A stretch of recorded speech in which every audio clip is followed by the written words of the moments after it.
जय जगदंब. सर्व भाविकांना शारदीय दुर्गा महोत्सवाच्या खूप खूप शुभेच्छा. आज आपण बघणार आहोत श्री दुर्गा सप्तशती ग्रंथातील 6व्या अध्यायाचा कथासार. या अध्यायामध्ये जगदंबेने सेनापती असलेला दैत्यांचा सेनापती असलेला धूम्रलोचन याचा वध केला, ही कथा यामध्ये आलेली आहे. जगदंबेचं ध्यान या अध्यायातलं आपण बघूयात.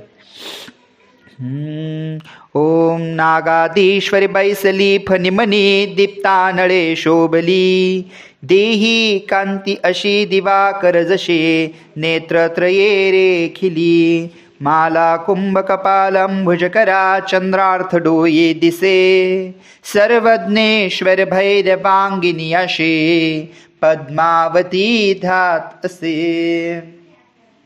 मी सर्वज्ञेश्वर भैरवाच्या मांडीवर बसलेली परम उत्कट पद्मावती देवीचे चिंतन करतो, जी नागराजावर उपविष्टित असून नागाच्या फण्यावर शोभून दिसणाऱ्या मण्याच्या विशाल माळा धारण केल्यामुळे तिची देहललिता उजळून निघालेली आहे, जी सूर्यासमान तेजस्वी असून 3 नेत्र जिचे स्वरूप आहे, शोभा वाढवीत आहे, जिने आपल्या हातामध्ये माला कुंभ कपाल कमळ धारण केलेले आहे. तिच्या मस्तकाच्या मुकुटावरती अर्धचंद्र फार शोभून दिसत आहे. ऋषी पुढे सांगतायत, ओममेध ऋषी सुरथाला म्हणाले, हे राजा, देवीचे ते भाषण ऐकून त्या दूताला अतिशय राग आला. त्याने देवीकडे जाऊन घडलेला सर्व प्रकार विस्ताराने सांगितला. दूताचे बोलणे ऐकून दैत्यराज क्रोधाविष्ट झाला आणि तो दैत्याच्या सेनापतीला धूम्रलोचन याला म्हणाला, हे धूम्रलोचना, तू आपली सेना घेऊन त्वरेने जा आणि त्या दृष्टीचे केस धरून तिला बिल्हाळत असेल तरीही तिची पर्वा न करता तिला बलपूर्वक ओरड फडकळत इथपर्यंत घेऊन ये.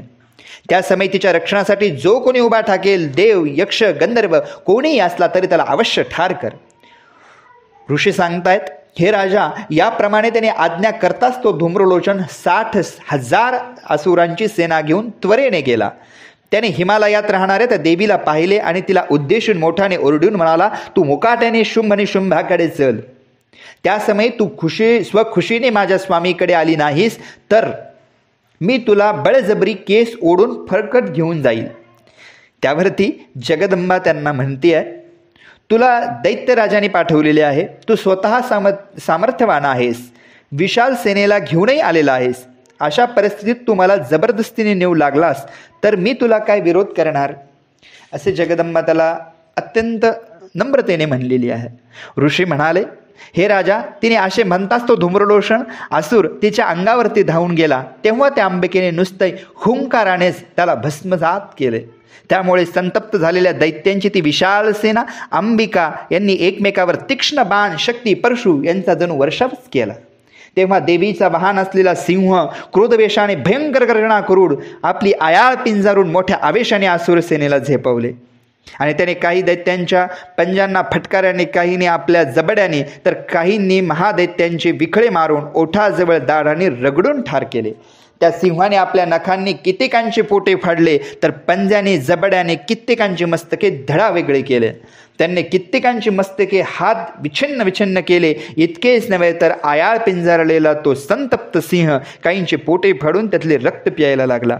अशा प्रकारे देवीचे वाहन असलेल्या त्या महाबलवान सिंहाने अत्यंत क्रोधित होऊन त्या सर्व सैन्याला क्षणार्धात नष्ट केले.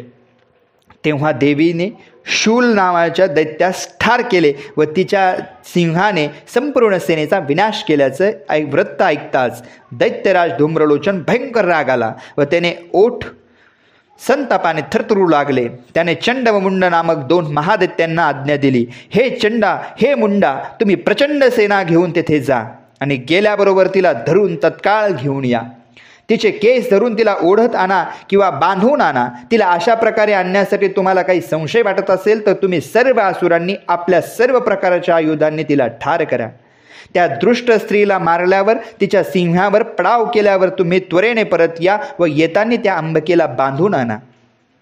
याप्रमाणे मार्कंडेय पुराणाअंतर्गत सावर्णकी मनमंत्रातील देवी महात्म्यातील शुंभ निशुंभ सेनापती व धूम्रलोचनाचा वध नावाचा 6वा अध्याय पूर्ण झालेला आहे.